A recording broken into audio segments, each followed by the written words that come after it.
Bueno, ahora que ya entendemos cómo leer la Biblia, cómo usarla y cómo disfrutar y escudriñar de ella y las bendiciones que eso trae para nosotros, hemos descubierto una de las formas como Dios habla, pero no es la única, es la principal. Ciertamente los exegetas dicen que la manera en que Dios más habla es a través de la Biblia. Un 50% de las veces en que Dios habla se ve reflejado en su palabra. Pero Él también nos creó con el deseo de que nos comunicáramos con Él. Y ahora vamos a entrar a esa parte importante que realza lo que es nuestra vida espiritual, y es la oración. Viene la pregunta natural: ¿qué es la oración? Caminar con Dios es una maravillosa relación real y personal con Él. Quiere decir eso que si es personal, Él desea que tú y yo le hablemos. Y el medio apropiado para desarrollar esa relación o esa comunicación es la oración. Orar no es otra cosa que hablar con Dios. No es un rezo, porque no son repeticiones, ni se trata de aprender de memoria una lista preestablecida de oraciones. Para hablar con Dios utilizas tus propias palabras, así como le hablas a tu familia, así como le hablas a tus hijos, a tu esposa, a tu papá, a tu madre, a tus hermanos. Orar es abrir nuestro corazón a Dios como lo haríamos con un amigo. A Dios podemos decirle lo que estamos viviendo, nuestras preocupaciones, lo que hemos logrado y en lo que necesitamos ayuda. La oración es el reconocimiento de nuestra dependencia y de nuestra confianza absoluta en aquel que se dio por la humanidad, que se dio a sí mismo, que dio su vida y lo hizo por amor a nosotros. Ahora entonces, si ya sabemos qué es orar, ¿por qué debemos orar? El Señor anhela ser nuestro amigo, y por eso el cristiano no es aquel que sigue una religión, o el cristianismo no es una religión. Es más que eso, es una relación, es una comunicación, es una comunión, es una coinonía, un compañerismo entre un Dios vivo y real y nosotros, los seres humanos. Es a través de esta relación que Él se manifiesta como el único y proveedor suficiente de nuestras necesidades afectivas, de nuestras necesidades materiales, de nuestra salud, entre otras muchas cosas. Y ahora veamos algunas de esas razones por las que tú y yo debemos orar. Debemos orar porque Dios quiere que tengamos una comunión con Él. El plan inicial de Dios fue crear al hombre para tener una comunión con Él. Y cuando el hombre pecó en el jardín del Edén, esta comunión se interrumpió. Ahora, cuando nosotros entregamos nuestra vida a Cristo, somos limpios por la sangre de Cristo y esta relación se restaura. Él está en este momento esperando con los brazos abiertos para iniciar esta relación de amistad y de compañerismo diario con Él. Santiago 4:8 me encanta porque es un versículo que nos enseña a nosotros qué es lo básico de la oración. Dice: acercaos a Dios y Él se acercará a vosotros. Pecadores, limpiad las manos, y vosotros los de doble ánimo, purificad vuestros corazones. Afligíos, lamentad y llorad. Vuestra risa se convertirá en lloro, vuestro gozo en tristeza. Humillaos delante del Señor y Él os exaltará. Cuando nosotros llegamos en humillación delante de la presencia del Señor, Él está esperando que nosotros seamos recompensados con esa humillación con que nosotros vamos delante de Él. Él está esperando para exaltarnos, para bendecirnos, para lograr darnos la respuesta a cada una de nuestras necesidades. Pero Él está deseando que nosotros tomemos el primer paso. Él dice: buscadme y viviréis. Buscadme y seré hallado de vosotros. Buscadme y vas a encontrar ese camino de bendición. Entonces, cuando tú y yo damos ese primer paso, Él responde. Y es la forma como Él se relaciona con nosotros. Él espera que nosotros tomemos esa primera decisión y luego Él viene, se manifiesta a nosotros, hace morada en nosotros, habita con nosotros y nos revela todo su plan. Ahora, también, ¿por qué debemos orar? Ya entendemos la primera razón. Él quiere acercarse a nosotros y quiere comunicarse con nosotros. Pero también porque Él quiere guiarnos en el camino. Al iniciar en nuestro camino con Jesús, puedes tener dudas, inseguridades, preguntas, inquietudes, o simplemente no saber qué decisión tomar en una determinada situación. Pero puedes tener la tranquilidad que Dios nos conoce tan bien, que sabe de qué cosas tú y yo tenemos necesidad, y Él nos podría dirigir hacia esa mejor decisión. Jeremías, en el capítulo 29,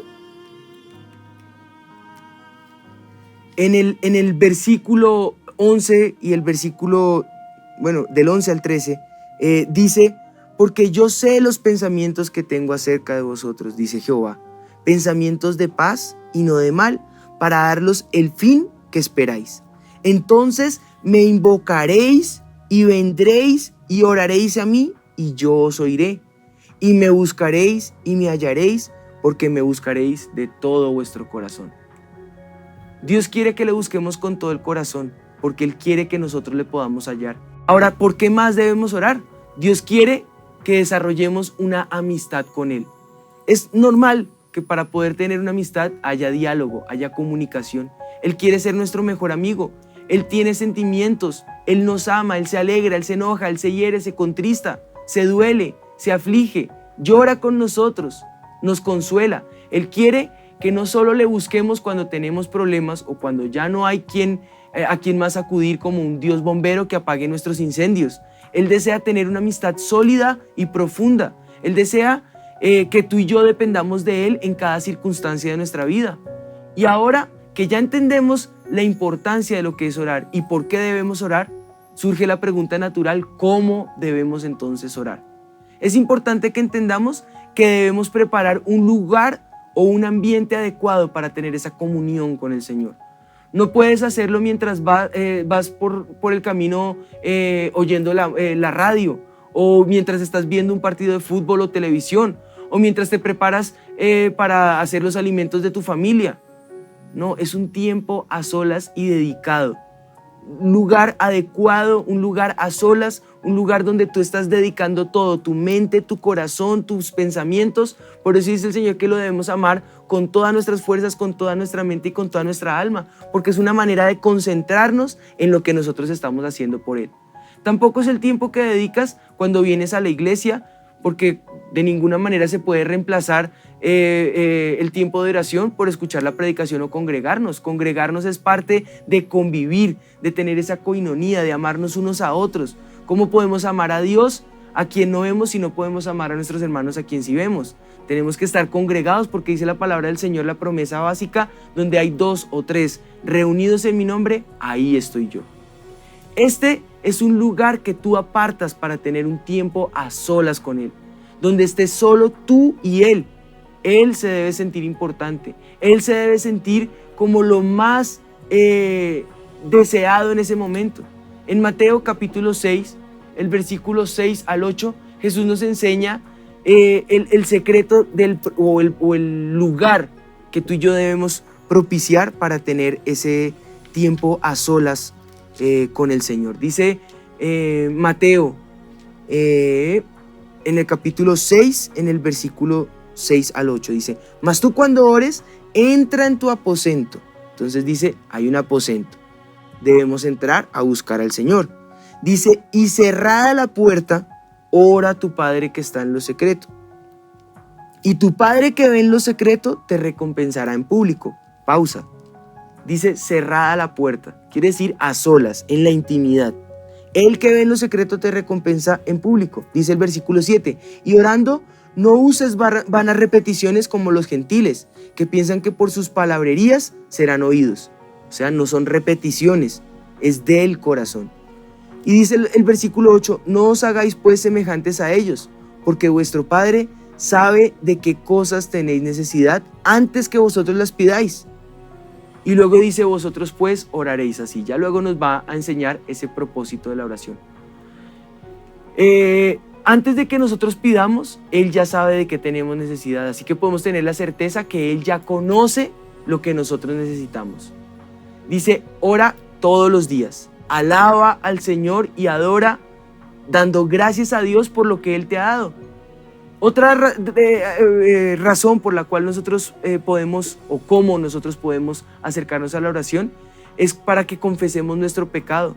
Si confesamos nuestros pecados, Él es fiel y justo para perdonarnos y limpiarnos de toda maldad. Así que cuando llegamos al lugar secreto, aprovechamos ese tiempo para buscar su presencia, para decirle cuánto le amamos, para manifestarle nuestras preocupaciones, para confesar nuestros pecados.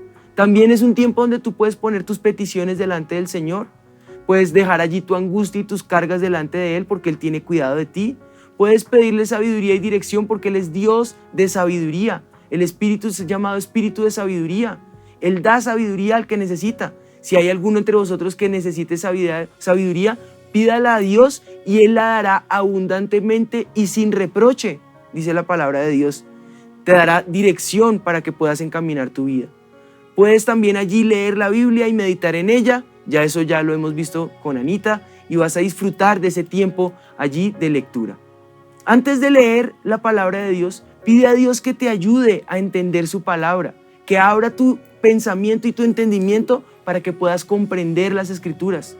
Nadie puede explicarte la Biblia mejor que Él mismo, que fue quien la inspiró. Fue lo que vivieron los 2 hombres que caminaban a Emaús. En un momento sus ojos fueron abiertos y decían: ¿no era este que andaba con nosotros que nos había revelado las Escrituras? El Espíritu de Dios tiene el poder de quitarnos el velo de lo que tal vez nosotros no podemos ver en las Escrituras. Y cuando tú oras, Él inspira esas Escrituras, así como inspiró a los autores para que la pudieran escribir. Mientras lees, pregúntate: ¿qué quiere decirme Dios con esto que estoy leyendo? ¿Qué me quiere enseñar? ¿Qué cambios debo tomar? ¿Qué decisiones debo tomar? ¿Qué rumbo debo tomar en este camino? Léelo como si estuvieras, expresamente leyendo algo que está dedicado para ti, como si los escritos tuvieran una dedicatoria y en esa dedicatoria estuviera tu nombre. Al leer las advertencias y las exhortaciones que tú vas a ver a lo largo de la Biblia, o los ejemplos de cosas que no debes hacer y cosas que sí debes hacer en las Escrituras, tú puedes pensar en ese momento: bueno, esto es para mí, y leer y rescatar las promesas que Dios tiene para ti, y puedes decir: esto es para mí. Las puedes resaltar, las puedes subrayar. Luego también puedes rescatar promesas y valores o baluartes que se vuelven esos estandartes para tu vida, para tu casa, para tu familia. Luego entonces habla con Dios acerca de lo que has leído. Ten un tiempo donde puedas meditar acerca de eso y puedas tomar decisiones.